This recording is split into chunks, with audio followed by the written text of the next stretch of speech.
A symbol of celebration throughout her reign, now bringing solemnity. Gun salutes echoing across the country from Edinburgh to London, marking the end of an extraordinary life. Flags everywhere were lowered. Bells tolled up and down the country, mourning the death of the Queen. The usual business of Parliament has stopped, and ahead of speeches, MPs reflected in silence. Her late Majesty, Queen Elizabeth II, was one of the greatest leaders the world has ever known. She was the rock on which modern Britain was built.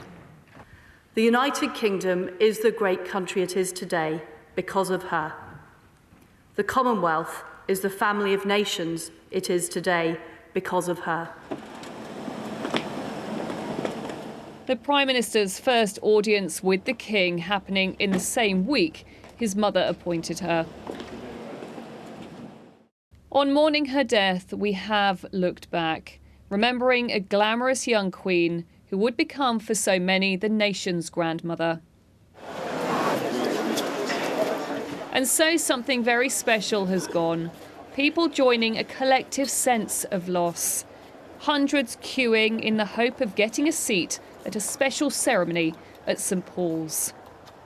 Just a most inspirational, positive, wonderful woman with a sense of humour, a sense of loyalty to her people and her family, and one of the best mothers any country can ever have.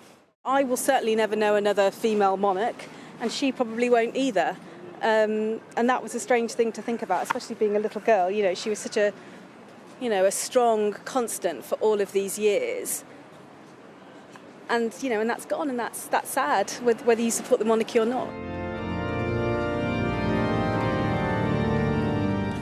In a place of sanctuary where only months ago her family and friends had remembered her remarkable service and celebrated her Platinum Jubilee, the congregation were encouraged to look to her example.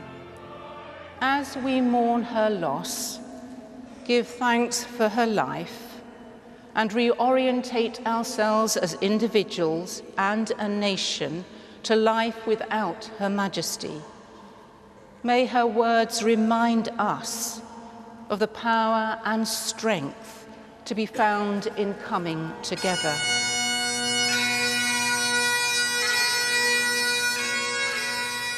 Much about the coming days has been scripted and planned, but it is the public response to this moment that will mark its place in history.